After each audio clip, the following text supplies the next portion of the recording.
Hello friends, welcome back to our channel tuition academy. तो आज की क्लास हम फिर से शुरू करने जा रहे हैं। आज की क्लास में हम जानेंगे कि रिफ्रैक्टिव इंडेक्स क्या होता है। पिछली क्लासेस में हमने रिफ्रैक्शन के बारे में पढ़ लिया था, मतलब अपवर्तन के बारे में पढ़ लिया था, और वहाँ ये चीज़ें जान ली थी कि लाइट एक मीडियम से दूसरे मीडियम में जाती है तो किस तरह से उसकी वेलोसिटी में चेंज आता है। ठीक है, तो अब आगे चलते हैं और अगला टॉपिक स्टार्ट करते हैं, अपवर्तनांक, जिसको इंग्लिश में हम रिफ्रैक्टिव इंडेक्स कहते हैं। तो देखिए, रिफ्रैक्टिव इंडेक्स होता क्या है। नॉर्मली रिफ्रैक्टिव इंडेक्स क्या होता है, अगर कोई लाइट रे एक मीडियम से दूसरे मीडियम में ट्रेवल कर रही है तो दोनों मीडियम में उसकी जो वेलोसिटीज़ होती हैं उन्हीं का जो रेशियो होता है, मतलब जो वेग होते हैं दोनों माध्यम में लाइट के, उसी का जो अनुपात होता है, उसी को हम क्या कहते हैं, रिफ्रैक्टिव इंडेक्स कहते हैं। जैसे मान लीजिए हमारे पास क्या है, एक मीडियम यहाँ पर है, ये हमारा मीडियम 1 है और ये हमारा मीडियम 2 है। ठीक है, लाइट रे हमारी मीडियम 1 से आ रही है और मीडियम 2 में जा रही है।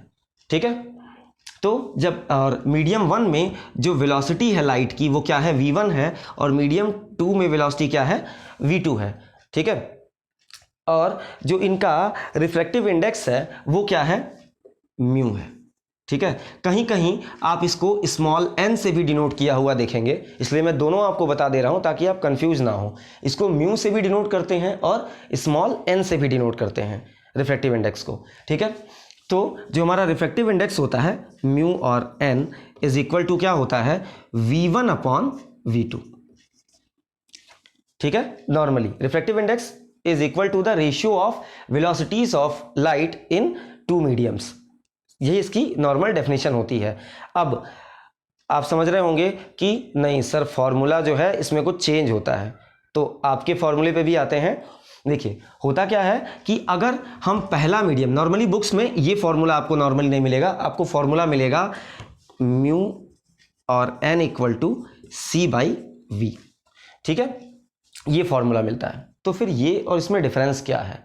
ठीक है, देखिए, अगर हम ये माने, हमने क्या माना, हमने यहाँ पे फर्स्ट मीडियम और यहाँ पे सेकंड मीडियम, दो अलग अलग मीडियम माने थे।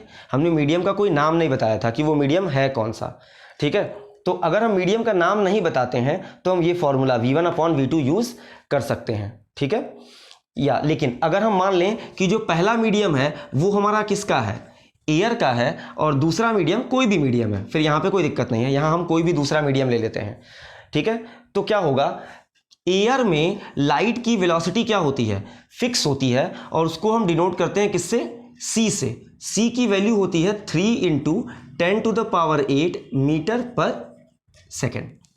ठीक है, ये वैल्यू याद रखनी पड़ेगी आपको, ये कांस्टेंट वैल्यू है, ये आपको याद रखनी पड़ेगी।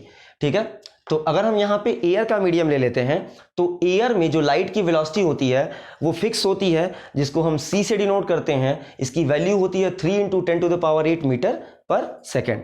ठीक है, तो हम v1 को किससे रिप्लेस कर देंगे, v1 को c से रिप्लेस कर देंगे, और v2, इस मीडियम में वेलोसिटी हम क्या मान लेते हैं, v मान लेते हैं, तो v2 को क्या मान लेंगे, v। तो देखिए same formula c by v आ गया। यहां से भी सेम डेफिनेशन निकल के आती है कि refractive index is defined as the ratio of velocities of light in two mediums. देखिए, ये भी तो एक एयर में और एक ये किसी भी दूसरे मीडियम में, दो मीडियम में वेलोसिटी ही तो है, तो ये आपका फॉर्मूला बन के आ जाता है। ठीक है, अगर यहाँ पे एयर ना होता, कोई दूसरा मीडियम होता, तो हम यहाँ v1 अपॉन v2 यूज करते, लेकिन अगर हमने यहाँ डिफाइन कर दिया कि एयर है तो यहाँ हम c बाई v यूज करेंगे। ठीक है, तो रिफ्रैक्टिव इंडेक्स के बारे में हम लोगों ने पढ़ लिया है। अब हम पढ़ेंगे इसके टाइप्स के बारे में। ठीक है, तो टाइप्स क्या होते हैं रिफ्रैक्टिव इंडेक्स के। देखिए, रिफ्रैक्टिव इंडेक्स दो टाइप का होता है बेसिकली। फर्स्ट जो होता है वो होता है एब्सोल्यूट रिफ्रैक्टिव इंडेक्स। ठीक है, इसको हिंदी में कहते हैं निरपेक्ष अपवर्तनांक।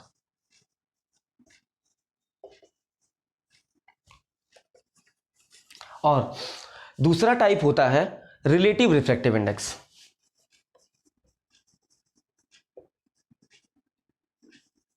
रिलेटिव रिफ्रैक्टिव इंडेक्स, इसको हिंदी में कहते हैं सापेक्ष अपवर्तनांक।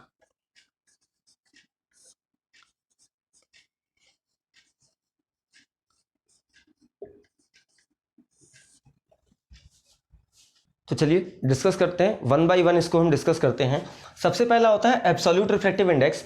एब्सोल्यूट रिफ्रैक्टिव इंडेक्स का मतलब क्या होता है? देखिए, एब्सोल्यूट या निरपेक्ष का मतलब क्या होता है? देखिए, मेरा कहना यह है कि कोई भी चीज़ जो है उसको रटने की ज़रूरत नहीं है, उसके बारे में ध्यान से अगर समझ लेंगे तो ये जल्दी भूलेगी नहीं, ठीक है। तो इनके नाम से इनकी डेफिनेशन बनाते हैं और समझ लेते हैं ताकि इनको याद करने की ज़रूरत ना पड़े, ठीक है। तो निरपेक्ष या एब्सोल्यूट का मतलब क्या होता है? निरपेक्ष या एब्सोल्यूट का मतलब होता है कि जो केवल एक आदमी के लिए हो, ठीक है, किसी एक सिंगल आदमी के लिए जिस चीज़ की बात की जाती है वो क्या होता है? एब्सोल्यूट होता है, ठीक है, या निरपेक्ष होता है, ठीक। मतलब जो हमारा ऐसा रिफ्रैक्टिव इंडेक्स जो किसी एक सिंगल मीडियम का अकेले का हो उसको हम क्या कहते हैं? एब्सोल्यूट रिफ्रैक्टिव इंडेक्स, मतलब निरपेक्ष अपवर्तनांक कहते हैं, ठीक है। और दूसरा जो होता है रिलेटिव रिफ्रैक्टिव इंडेक्स। रिलेटिव या सापेक्ष का मतलब क्या होता है? रिलेटिव या सापेक्ष का मतलब होता है कि जब हम किसी एक का दूसरे के साथ कंपैरिजन करते हैं, मतलब तुलना करते हैं, ठीक है। तो अगर हमारे पास क्या है? दो मीडियम है, मान लीजिए एक मीडियम ये है और एक मीडियम ये है, ठीक है, और इसका रिफ्रैक्टिव इंडेक्स क्या है? n1 और इसका क्या है? n2, ठीक है।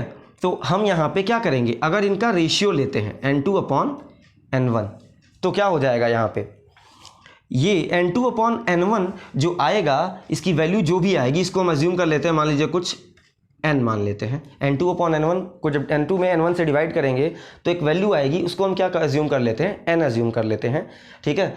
तो ये n जो होगा यहाँ पे, ये n जो होगा वो क्या होगा? दूसरे सेकेंड मीडियम का refractive index with respect to first medium, मतलब पहले मीडियम के सापेक्ष दूसरे मीडियम का अपवर्तनांक, मतलब रिफ्रैक्टिव इंडेक्स कहेंगे इसको, ठीक है। देखिए जब डिवाइड होगा तो, ठीक है। तो सापेक्ष का मतलब क्या होता है? जब हम दो लोगों की क्या करें? तुलना करें, कंपैरिजन करें। और कंपैरिजन करने का मैथमेटिक्स में मतलब क्या होता है? यहाँ डिवाइड करना, ठीक है, कि डिवाइड करके ही पता करते हैं, कंपेयर करना, ठीक है। तो इसको क्या बोलेंगे? रिलेटिव रिफ्रैक्टिव इंडेक्स, ठीक है। ये चीज़ें इस तरह से होती हैं दो तरीके से। तो निरपेक्ष अपवर्तनांक और सापेक्ष अपवर्तनांक, मतलब एब्सोल्यूट रिफ्रैक्टिव इंडेक्स और रिलेटिव रिफ्रैक्टिव इंडेक्स के बारे में हमको लगता है आपको समझ में आ गया होगा, ठीक है। या इसका एक प्रॉपर डेफिनेशन और भी बता देता हूं कि जब भी, इसका एक और डेफिनेशन हो सकता है कि जब भी कोई मीडियम क्या हो, एक मीडियम हमने मान लिया, यहाँ पे मान लिया वाटर का मीडियम है, इसका रिफ्रैक्टिव इंडेक्स हमने क्या मान लिया? n। और दूसरा ऊपर वाला जो पहला मीडियम है उसको क्या मान लिया? एयर, ठीक है। तो एक चीज़ और ध्यान रखिएगा कि जो एयर का रिफ्रैक्टिव इंडेक्स होता है, ये पॉइंट बिल्कुल सेट कर लीजिए और कहीं नोट करके रख लीजिएगा कि एयर का जो रिफ्रैक्टिव इंडेक्स होता है उसकी वैल्यू हमेशा क्या होती है? 1। और रिफ्रैक्टिव इंडेक्स की ये मिनिमम वैल्यू है। रिफ्रैक्टिव इंडेक्स की वैल्यू कभी भी 1 से नीचे नहीं हो सकती।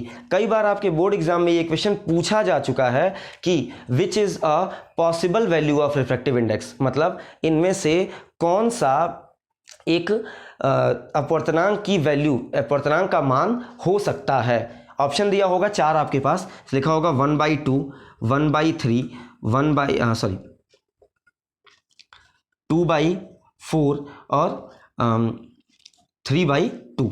इस तरह से 4 ऑप्शन दिए होंगे और आपको चेक करके बताना होता है कि इनमें से कौन सा पॉसिबल वैल्यू है, कौन सा रिफ्रैक्टिव इंडेक्स की वैल्यू हो सकती है किसी भी मीडियम के लिए, ठीक है। तो यहाँ पे आपको ध्यान ये रखना है कि रिफ्रैक्टिव इंडेक्स की मिनिमम वैल्यू कितनी होती है? 1, ठीक है। तो या तो इनमें से किसी की वैल्यू 1 आ जाए या 1 से ज़्यादा आ जाए, वही रिफ्रैक्टिव इंडेक्स हो सकते हैं, उससे नीचे वाले रिफ्रैक्टिव इंडेक्स नहीं हो सकते, ठीक है।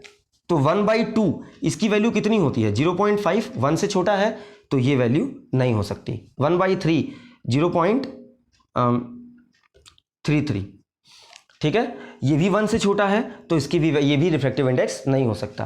2/4 ये भी क्या है? 0.5, ये भी 1 से छोटा है, ये भी रिफ्रैक्टिव इंडेक्स नहीं हो सकता। 3/2 इसकी वैल्यू कितनी आएगी? 1.5, ये देखिए ये 1 से बड़ा है, तो 1 या 1 से बड़ा हो तो वही क्या हो सकता है? किसी भी मीडियम का रिफ्रैक्टिव इंडेक्स हो सकता है। तो ये चौथा वाला ऑप्शन हमारा क्या होगा? सही होगा, ठीक है। इस टाइप के क्वेश्चन रिफ्रैक्टिव इंडेक्स से आ जाते हैं, ठीक है।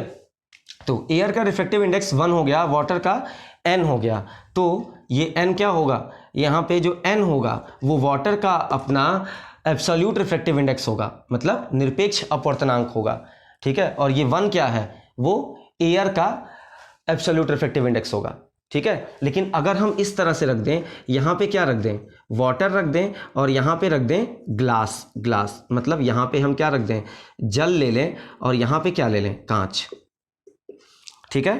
तो इसका रिफ्रैक्टिव इंडेक्स हमने क्या मान लिया, n1, और इसका मान लिया n2।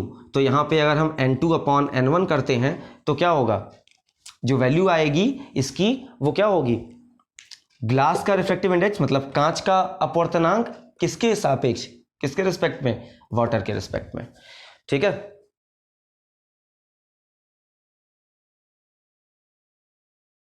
रिफ्रैक्टिव इंडेक्स के बारे में आशा करते हैं कि रिफ्रैक्टिव इंडेक्स के बारे में आपको समझ में आई होंगी चीज़ें, ठीक है। तो बढ़ते हैं अपने अगले टॉपिक की तरफ। आज का अगला टॉपिक है हमारा लेंस, ठीक है। लेंसेस क्या होते हैं, नॉर्मली आप लेंस के बारे में ये कह सकते हैं कि एक पारदर्शी माध्यम होता है, ठीक है, मतलब पारदर्शी मतलब ट्रांसपेरेंट मीडियम होता है, ठीक है। लेंस हम बना किससे सकते हैं, लेंस हम फाइबर से भी बना सकते हैं, ठीक है, प्लास्टिक से भी बना सकते हैं, ग्लास से भी बना सकते हैं, कांच से बना सकते हैं, ठीक है। बात करते हैं लेंस के बारे में, ठीक है। तो लेंस क्या होता है, lens is a transparent medium, transparent and homogeneous medium. ये एक पारदर्शी और समांग माध्यम होता है, ठीक है, जिसमें जब प्रकाश की किरण जाती है तो क्या होती है, उसमें रिफ्रैक्शन होता है, अपवर्तन हो जाता है, ठीक है। अब लेंसेज जो होते हैं हमारे वो क्या होते हैं, 2 टाइप के होते हैं। पहला होता है हमारा कॉन्वेक्स और दूसरा होता है कॉनकेव, ठीक है। कॉन्वेक्स लेंस जिसको हम क्या कहते हैं, उत्तल लेंस, हिंदी में कहते हैं उत्तल लेंस कहते हैं, और कॉनकेव को क्या कहते हैं, अवतल लेंस कहते हैं,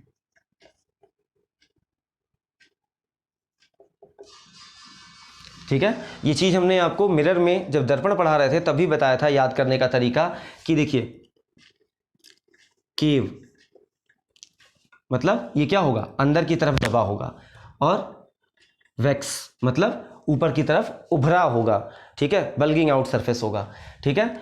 और हिंदी में एक ट्रिक बताया था, अवतल मतलब अ से अवतल मतलब आ से अंदर की तरफ, ये अंदर की तरफ दबा होगा, और ऊ से उत्तल मतलब ऊ से उभरा हुआ, ठीक है।